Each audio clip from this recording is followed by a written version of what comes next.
Hello students. So this video is in continuation with the previous video about geothermal energy.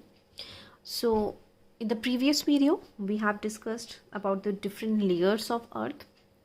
We have discussed why earth's core is so hot, and there were two main reasons. First one was the heat from the formation of earth. When the earth was formed, it's still present in the earth's core, and the second point was due to radioactive elements. Then we studied about the main components of geothermal fields. First component was heat source. So primarily the heat source in geothermal energy is magma, which is nothing but molten rock, and it is present in the mantle layer. Then we discussed about heat carrying fluid, which is water, which is entrapped beneath the earth's surface. We studied about reservoir or aquifer, which is formed by the porous rocks. When water gets stored in these pores, it forms a reservoir. And we studied about cap rocks, which is nothing but it acts like a cover for this reservoir and helps to convert the water into steam. Then we discussed about the various advantages, disadvantages and limitations of geothermal energy. So in today's video we will discuss about different geothermal energy sources. तो जो geothermal energy है, एक तो हमने देख लिया कि वो in the form of steam and water कैसे अर्थ में स्टोर हो जाती है. तो बहुत और भी अलग अलग तरीक़ों से जो अर्थ की हीट है वो मैनिफेस्ट होती है. तो हम डिफरेंट उन्हीं को सोर्सेज को स्टडी करेंगे, और ये एग्ज़ाम्स में इसकी प्रोबेबिलिटी रहती है टू बी आस्क्ड. तो हाइड्रोथर्मल सिस्टम, फर्स्ट पॉइंट है हाइड्रोथर्मल सिस्टम. तो हाइड्रोथर्मल सिस्टम में तो वही आ जाएगा जो हमने स्टडी कर लिया है. तो क्योंकि आप जानते हैं कि जो पोरस रॉक्स होते हैं, ठीक है, जो आपका रिजर्वायर होता है वहाँ पे पोरस रॉक से वो बना होता है, और उन पोर्स में वाटर सीप इन करके इकट्ठा हो जाता है, और मैग्मा जो फ्लो करता है नीचे, वो हॉट मोल्टन जो रॉक है मेंटल लेयर में, उसकी हीट उस तक ट्रांसफ़र करके वो उस वाटर कन्वर्ट हो जाता है हॉट वाटर में या स्टीम में. तो दो टाइप के हाइड्रोथर्मल सिस्टम है. एक है vapour dominated system. Vapour dominated मतलब वहाँ पे आपका स्टीम फॉर्म में होगा वो, ठीक है. मतलब वहाँ पे आपके एक तो कैप रॉक्स अगर प्रॉपर हैं उस एरिया में, तो जो वाटर है वो स्टीम में आसानी से कन्वर्ट हो जाएगा, और टेम्परेचर भी वहाँ पे हाई चाहिए. तो जो इसके लिए फेवरेबल कंडीशंस जहाँ पे भी होंगी वो वहाँ पे स्टीम ज़्यादा होगी. उसको हम ड्राई स्टीम फील्ड्स भी कहते हैं, जहाँ पे स्टीम ज़्यादा रहती है. तो ये भी अक्सर पूछा जाता है, dry steam fields and wet steam fields. और जो वेट स्टीम फील्ड्स है, नाम से ही पता चल रहा है, वहाँ पे ये वाटर डोमिनेटेड होगा, यहाँ पे हॉट वाटर ज़्यादा होगा और स्टीम इतनी नहीं होगी. तो आप हाइड्रोथर्मल सिस्टम्स के टू टाइप्स नोट कर लेंगे, एक वेपर डोमिनेटेड और ड्राई स्टीम फील्ड, और लिक्विड डोमिनेटेड और wet steam field. Then we have geo pressure resources, then petrothermal और hot dry rocks, magma resources and volcanoes. इनके आप नाम नोट कर लो और इनको हम अब डिस्कस करेंगे, ठीक है. सबसे पहले मैं आपको इन चारों को डिस्कस हम करेंगे, उसके बाद हम हाइड्रोथर्मल सिस्टम में आएंगे, क्योंकि हाइड्रोथर्मल सिस्टम अब ऑलरेडी हमें पता है और इसको हमने थोड़ा और इलेबरेट करके भी हम स्टडी करेंगे. तो सबसे पहले अब जियो प्रेशर रिसोर्सेज देखते हैं. So now will discuss geo pressure resources. So जैसा नाम से ही पता चल रहा है, प्रेशर वर्ड यहाँ पे आ रहा है. तो यहाँ पे जो भी आपका नीचे अंडरग्राउंड में वाटर सीप इन करके चला गया है, that is under very high pressure. तो एक तो ये इंपॉर्टेंट पॉइंट है, that is it is very under very high pressure. And second point is it is at great depths. बहुत गहराई में होता है ये. तो जो डेप्थ है वो 3 to 6 किलोमीटर तक हो सकती है. और टेम्परेचर जो है वो मॉडरेटली हाई होता है. मॉडरेटली हाई मीन्स बहुत ज़्यादा भी नहीं और बहुत कम भी नहीं, मतलब मीडियम हाई होता है, ठीक है. मीडियम हाई टेम्परेचर होता है. And brine, they contain moderately high temperature brines. Brines का मतलब वाटर ही है, बट उसमें डिजॉल्व्ड गैसेस और अदर कॉम्पोनेंट्स हो जाते हैं, तो उसको हम ब्राइन कह लेते हैं, ठीक है. तो इम्पॉर्टेंट पॉइंट ये है कि जियो प्रेशर रिसोर्सेज में बाकी सब सेम ही होगा, बट क्या उसमें स्पेशल पॉइंट क्या है कि मॉडरेटली हाई टेम्परेचर होता है, और ब्राइन मतलब वाटर जिसमें अदर डिजॉल्व पार्टिकल्स हैं, टेम्परेचर मेंशन्ड है, and that is under very high pressure at the as the name suggest. And it is under great depths, बहुत गहराई में है। And the second important point is जो brine है उसमें dissolve methane होता है, CH4 मिथेन गैस जो डिजॉल्व होता है, और उस मिथेन को एक्सट्रैक्ट करके हम एज अ फ्यूल भी यूज़ कर सकते हैं। तो the brine contain dissolve methane which can be extracted for use as fuel. So these are the few important points which you have to write in geopressure resources. So next is hot dry rocks और petrothermal system. ठीक है, hot dry rocks short form is HDR और इसी को पेट्रोथर्मल systems भी कहते हैं. तो हॉट ड्राई रॉक्स नाम से पता चल रहा है कि हॉट बहुत गर्म और ड्राई रॉक है, मतलब वहाँ पे वाटर प्रेजेंट नहीं है. ठीक है, तो जो भी हॉट और ड्राई रॉक्स हैं आपके मॉडरेट डेप्थ पे होंगे ये. ठीक है, they are present at moderate depth and temperature mentioned है 150 degree Celsius to 290 degree Celsius तक होता है वहाँ पे.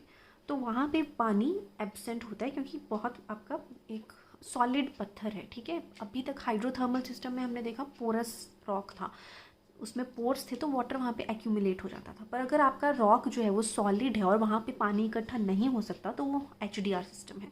तो वहाँ पे वाटर एब्सेंट है because of low permeability of rock.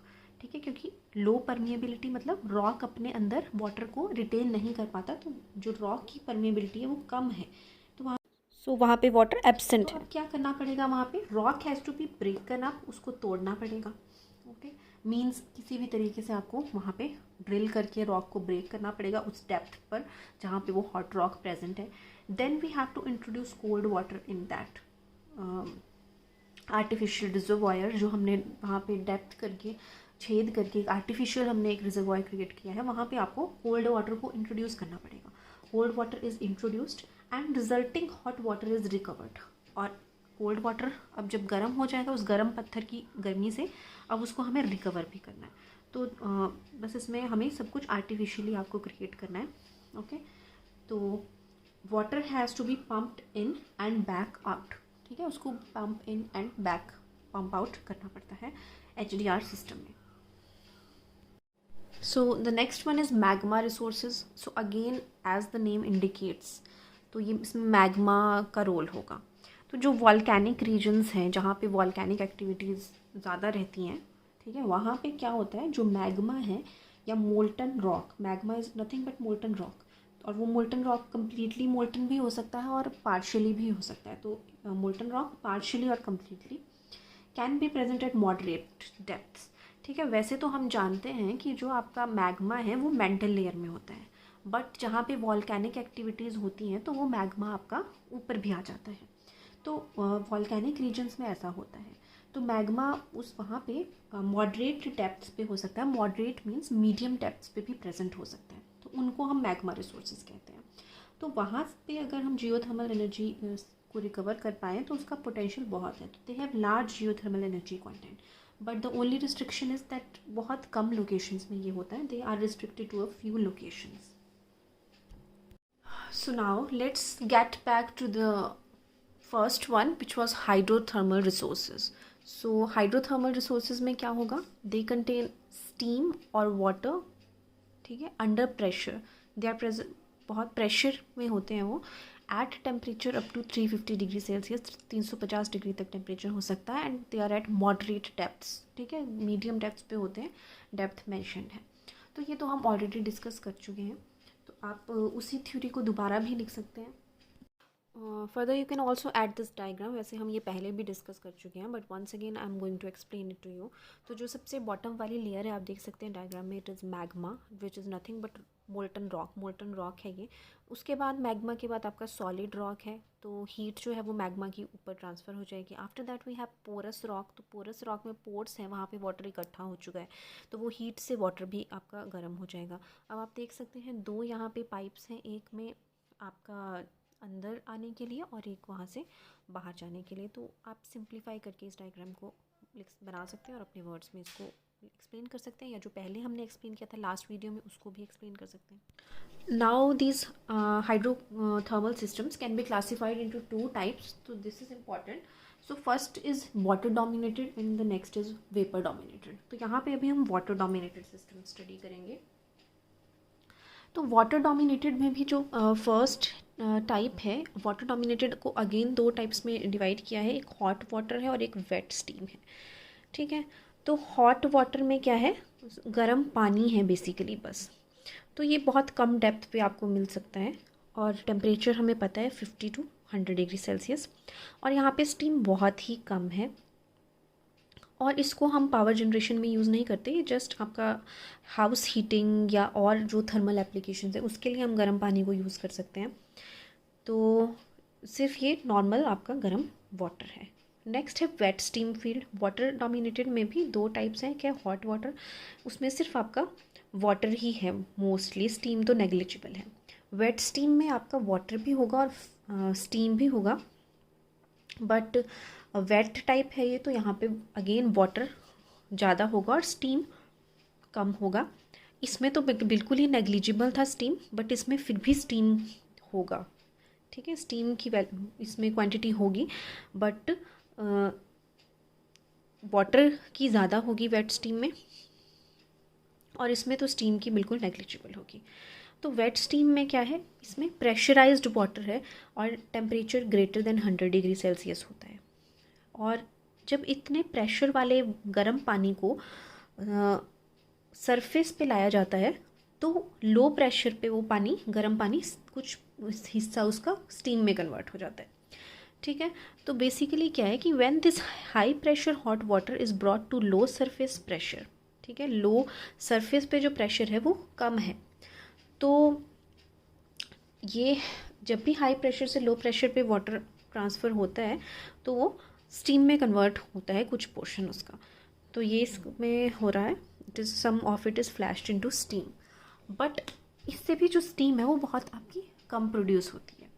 तो इसमें जब हमने जो आपके कमर्शियल पावर प्लांट्स हैं वहाँ पे अगर आपको वेट स्टीम फील्ड्स जहाँ पे हैं, जहाँ पे आपका मतलब पानी ज़्यादा है यहाँ पे और स्टीम कम है, तो और हमें पावर प्लांट के लिए तो हमें स्टीम चाहिए। ठीक है, टरबाइन को रोटेट करवाने के लिए हम स्टीम से कर रहे हैं हॉट वाटर के, तो यहाँ पे तो उसकी क्वांटिटी कम है, तो यहाँ पे हम अलग से एक यूनिट का यूज़ करते हैं जिसको हम फ्लैश सेपरेटर कहते हैं।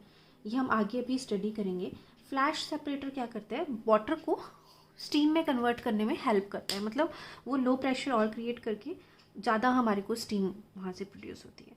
तो अगर हमें वेट स्टीम फील्ड से अगर हमें पावर जनरेट करनी है तो हमें फ्लैश सेपरेटर भी लगाना पड़ता है अलग से। नेचुरली भी कुछ जब लो प्रेशर पे जाएगा हाई प्रेशर वाटर तो कुछ तो स्टीम बनेगी, पर ज़्यादा स्टीम के लिए हमें फ्लैश सेपरेटर लगाना पड़ता है। तो ये लिखने की भी ज़रूरत नहीं है, अभी हम सिर्फ वेट स्टीम फील्ड्स पढ़ रहे हैं। तो स्टीम जो है उसका यूज़ पावर जनरेशन में किया जाता है, और जो हॉट वाटर है बच गया उसको आप अदर थर्मल एप्लीकेशंस में यूज़ करते हैं। तो अभी हमने वाटर डोमिनेटेड सिस्टम स्टडी कर लिए दोनों, एक में हॉट वाटर और एक वेट स्टीम फील्ड्स। अब हम वेपर डोमिनेटेड सिस्टम स्टडी करेंगे। So the second type is vapour dominated और ड्राई स्टीम टाइप। तो यहाँ पे क्या होता है, सुपर हीटेड स्टीम प्रोड्यूस होती है। अब क्यों होती है, क्योंकि जो ये लोकेशन होगी, सपोज़ ये आपकी अर्थ की सरफेस है और बिलो यहाँ पे सबसे नीचे तो मैग्मा होता है, उसके ऊपर आपका यहाँ पे अगर जो रिजर्वायर फॉर्म होगा, ठीक है, अगर वो बिल्कुल उसके ऊपर एक कैपिंग है, ठीक है, इम्परविएबल लेयर है, मतलब वहाँ पे से वाटर एस्केप नहीं कर पाता है, तो एक तरह से वो प्रेशर कुकर की तरह एक्ट करेगा, एक उसको कैप मिल गया। तो due to low permeability cap rocks, अब जो कैप रॉक्स उनकी परमिएबिलिटी कम है, मतलब वहाँ से अब पानी एस्केप आउट नहीं कर पा रहा है, तो क्या है, जो वाटर है वहाँ पे ट्रैप हो गया वो कैप रॉक्स की वजह से। तो वाटर जो है वो कन्वर्ट हो जाएगा स्टीम में। ठीक है, जैसे प्रेशर कुकर से आप कंपेयर कर लो, स्टीम में कन्वर्ट हो जाएगा और इवेंचुअली वो ड्राई आउट हो जाएगा वाटर। अब आप उसमें स्टीम बच गई सिर्फ, अब जो स्टीम बची, the steam formed is further heated. अब वो स्टीम हीट होगी, ठीक है, वो दोबारा से अगेन हीट होती रहेगी क्योंकि हीट तो मैग्मा से ट्रांसफ़र होगी। तो the steam formed is further heated and it reaches super heated state. Super heated steam form हो जाती है, तो उसको हम, इससे हम जो पावर प्लांट एनर्जी यूज़ करने के लिए हम करते हैं वो वेपर डोमिनेटेड पावर प्लांट है, जो हम आगे अगले अभी स्टडी करेंगे हम वेपर डोमिनेटेड पावर प्लांट को। और जो वाटर डोमिनेटेड है, जो हमने अभी स्टडी किया, दो टाइप्स का, हॉट वाटर और वेट स्टीम। हॉट वाटर को तो हम इलेक्ट्रिसिटी जनरेशन के लिए यूज़ नहीं करते, सिर्फ आप इसको आप डोमेस्टिक पर्पज़ के लिए, फॉर एग्जांपल हाउस हीटिंग के लिए यूज़ करते हैं। और वेट स्टीम को हम कर सकते हैं इलेक्ट्रिसिटी जनरेशन के लिए। तो वेट स्टीम के भी दो टाइप्स हैं पावर प्लांट के, एक है फ्लैश स्टीम पावर प्लांट और एक है बाइनरी साइकिल पावर प्लांट। ये भी हम दोनों डिस्कस करेंगे, पर सबसे पहले हम ड्राई स्टीम टाइप में वेपर डोमिनेटेड पावर प्लांट अभी स्टडी करने वाले हैं। ऑल्सो आप यहाँ पे टेम्परेचर भी मेंशन कर सकते हैं कि greater than 350 degree Celsius steam का टेम्परेचर हो सकता है इसमें। तो firstly we will discuss about vapour dominated system. तो वेपर डोमिनेटेड सिस्टम में जैसे हमने डिस्कस किया है कि यहाँ पे वैसे तो वाटर भी प्रेजेंट होगा और स्टीम भी प्रेजेंट होगी, पर यहाँ पे वेपर यानी स्टीम की मात्रा ज़्यादा होगी, तो इसको हम ड्राई स्टीम भी कहते हैं। ठीक है, ड्राई स्टीम टाइप कहते हैं क्योंकि यहाँ पे स्टीम ज़्यादा रहती है। तो टेम्परेचर यहाँ पे 150 degree Celsius to 250 degree Celsius तक यूजुअली होता है, और इससे ज़्यादा भी हो सकता है। तो अब इसमें हम सबसे पहले इसके मेन कंपोनेंट्स आपको इस तरह का ये डायग्राम बनाना है। तो सबसे पहले देखते हैं, ये प्रोडक्शन वेल है, यहाँ से जो पानी है ये ऊपर आएगा, और ये सेंट्रीफ्यूगल सेपरेटर है। जो भी इसमें रॉक पार्टिकल्स या छोटे पार्टिकल्स स्टीम के साथ आ गए हैं वो यहाँ पे सेंट्रीफ्यूगल सेपरेटर में अलग हो जाएंगे, तो सॉलिड पार्टिकल्स बाहर निकल गए। अब जो ड्राई स्टीम बची वो टरबाइन में एंटर होगी, और टरबाइन जनरेटर के साथ कपल होगा और इलेक्ट्रिकल पावर मिल जाएगी। अब जो स्टीम यहाँ से आउटपुट में मिली उसको या तो डायरेक्टली एटमॉस्फेयर में एग्जॉस्ट किया जा सकता है, या तो उसको दोबारा कंडेंस करके हम री इंजेक्शन वेल में डाल सकते हैं, दोबारा से री इंजेक्ट कर सकते हैं अर्थ में। तो कंडेंसर है, एक कूलिंग टावर है जहाँ पे कूलेंट जो है सर्कुलेट कर रहा है, और इसकी हीट मतलब स्टीम को की हीट को अब से खुद गर्म हो जा रहा है, और स्टीम जो है वो ठंडी होके पानी में कन्वर्ट होके आपकी री इंजेक्ट हो जा रही है। तो ये बेसिक इसका डायग्राम है।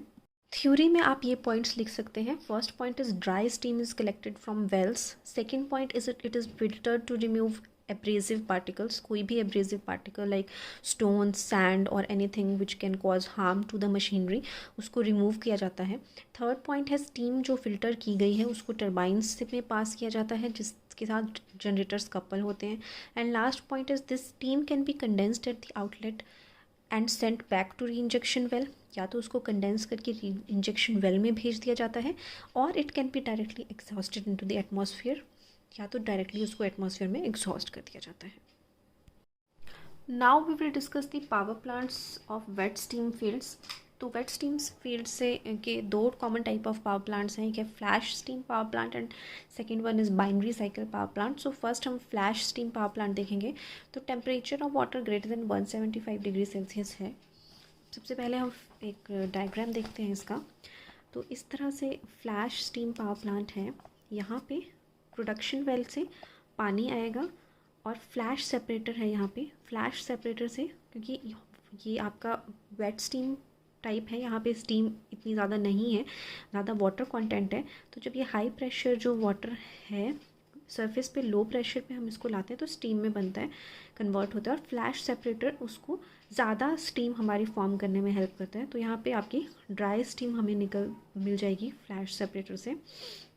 और जो हॉट वाटर है उसको हम और यूज़ के लिए कर सकते हैं, hot brine for direct thermal use. अब इस ड्राई स्टीम को टरबाइन को रोटेट करने में यूज़ करवाया जाएगा, और टरबाइन को इलेक्ट्रिक जनरेटर से कपल्ड है, और जो वाटर आउटलेट के है अगेन प्रीवियस केस की तरह कंडेंस किया जाएगा कूलिंग वाटर के कूलेंट से, और जो ये कन्वर्ट हो गया अब स्टीम दोबारा से लिक्विड में इसको री इंजेक्शन वेल में इंजेक्ट कर दिया जाएगा। And you can write down the theory as I have written here. So high pressure hot water is brought to the surface and is flashed into steam using a flash separator.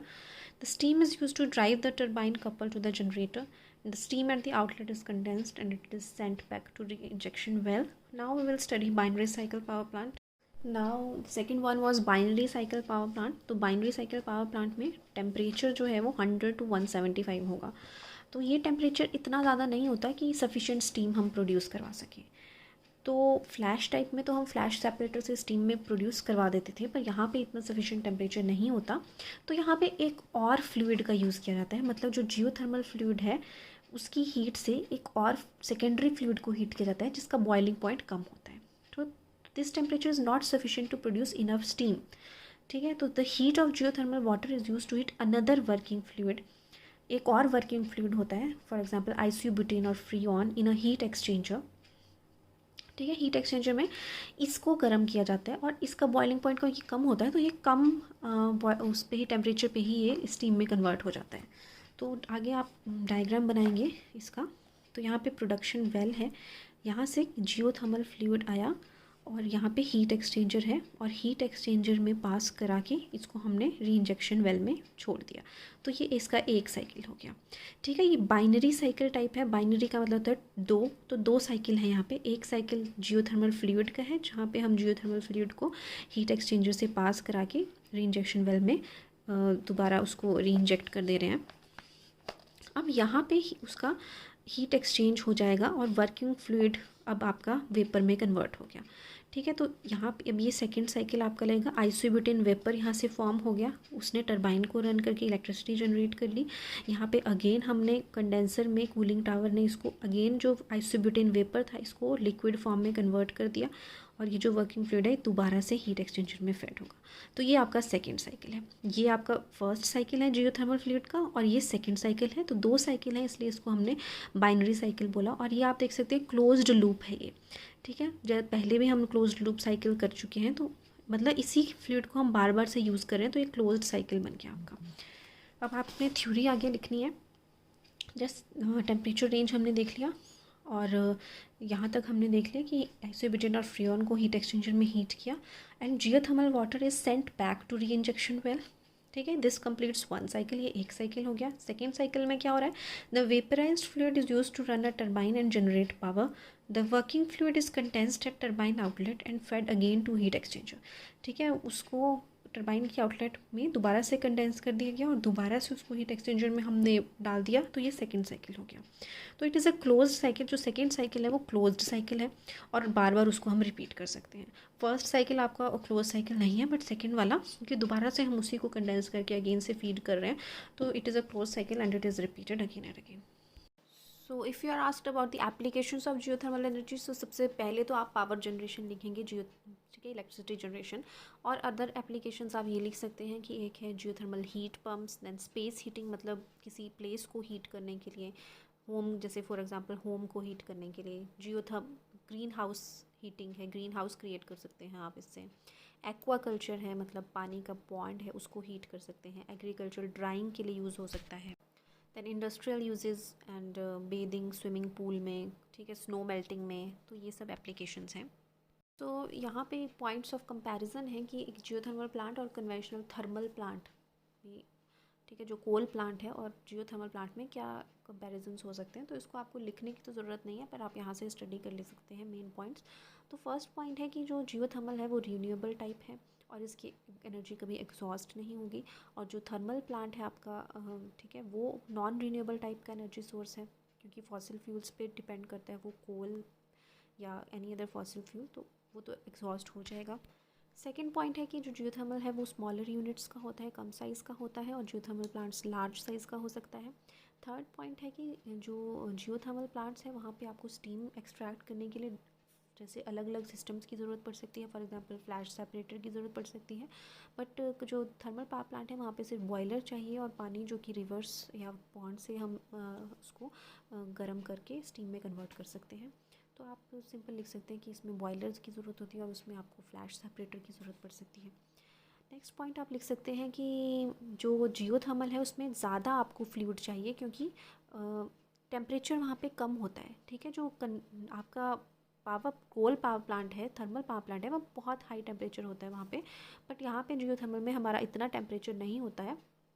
तो कम temperature से मतलब जो steam बनेगी आपको उससे अब turbine को rotate कराना है, तो आपको उसकी क्वांटिटी ज़्यादा चाहिए, तो large flow of thermal fluid चाहिए वहाँ पे। दूसरे साइड आपको सिर्फ कोल चाहिए हीटिंग के लिए, वाटर के लिए, ताकि आपको स्टीम मिल सके बहुत हाई टेम्परेचर पे।